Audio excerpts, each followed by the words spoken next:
तत्सवितुर्वरेण्यं भर्गो देवस्य धीमहि धियो यो नः प्रचोदयात्।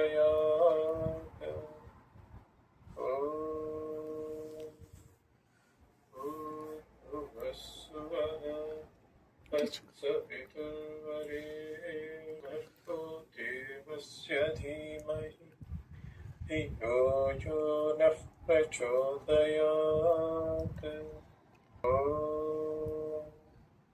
भूर्भुवस्सुवः तत्सवितुर्वरेण्यं भर्गो देवस्य धीमहि धियो ज्येष्ठराजं ब्रह्मणां ब्रह्मणस्पत आनशृण्वन्नोतिभिः सीदसादनं प्रणो देवी सरस्वती वाजेभिर्वाजिनीवती धीनामविद्यवतु गणेशाय नमः सरस्वत्यै नमः श्रीगुरुभ्यो नमः हरिः ॐ कात्यायनाय विद्महे कन्याकुमारी धीमहि तन्नो दुर्गः प्रचोदयात्।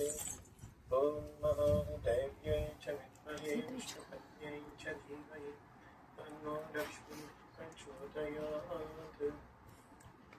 ॐ हंसाय विद्महे परमहंसाय धीमहि तन्नो हंसः प्रचोदयात्। ॐ शान्ति शान्ति शान्तिः। So I just wanted to यश्छन्दसा वृषभो विश्वरूपः छन्दोऽप्योऽध्यमृतात् सम्बभूव समीन्द्रो मेधया शृणोतु अमृतस्य देवधारणो भूयासु शरीरं मे विचर्षणम् जिह्वा मे मधुमत्तमा कर्णाभूद्विसृपम् ब्रह्मणः पुरुषोऽसि मेधया विहितः श्रुतं मे गोपाय मेधा देवी जुषमाणाः आगात् विस्वाचे अत्र सुमनस्यमाना त्वराजुष्टा मुदमाना दुरुक्ता बृहद्वदेम विदधे सुवीराः त्वयाजुष्टवृषभवति देवे त्वया ब्रह्मा गतश्रीरतत्वया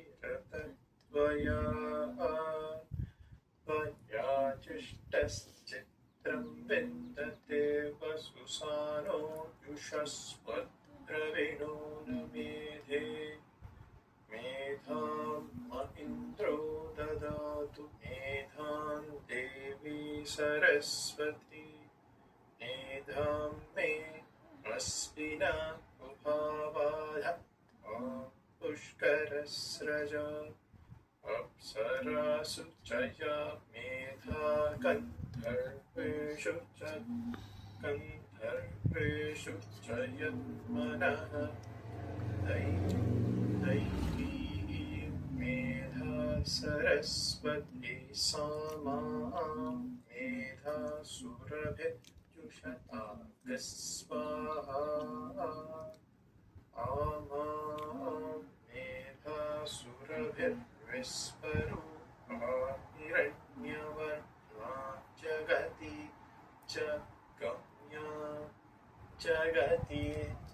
गम्या ऊर्जस्वती अयसा पिन्वमाना सा मां मेधा सुप्रतीकाजुषन्तां मयि मेधां मयि प्रजां मयि यज्ञस्तेजो दधातु मयि मेधां मयि प्रजां मयीन्द्र इन्द्रियं दधातु मयि मेधां मयि प्रजां मयि सूर्यो राजो दधातु हंसाय विद्महे परमहंसाय धीमहि तन्नो हंसः प्रचोदयात् ॐ शान्ति शान्ति शान्तिः.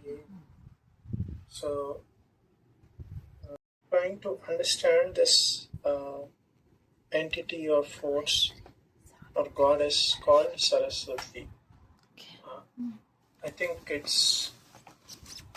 she's only mentioned Medham Mahindro Dadatu Medham Devi Saraswati, and she's only mentioned here.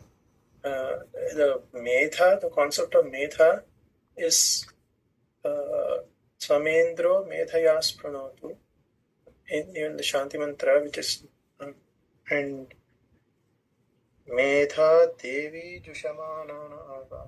So Ksharabhadabhrashtam Matrahinam tu yat bhavet tat sarvam kshamyatam deva Narayana namostute Visarga bindu matrani padapadaksharaणि cha न्यूनानि चातिरिक्तानि क्षमस्व साईश्वर अपराधसहस्राणि क्रियन्ते हन्निसन्मया दासोऽयमिति मां नत्वा क्षमस्व साईश्वर अन्यथा शरणं नास्ति त्वमेव शरणं मम तस्मात् कारुण्यभावेन रक्ष रक्ष साईश्वर हरिः ॐ तत्सत् श्री साईश्वरार्पणमस्तु स्वस्ति प्रजाभ्यः परिपालयन्तां न्यायेन मार्गेण महीं महीसाः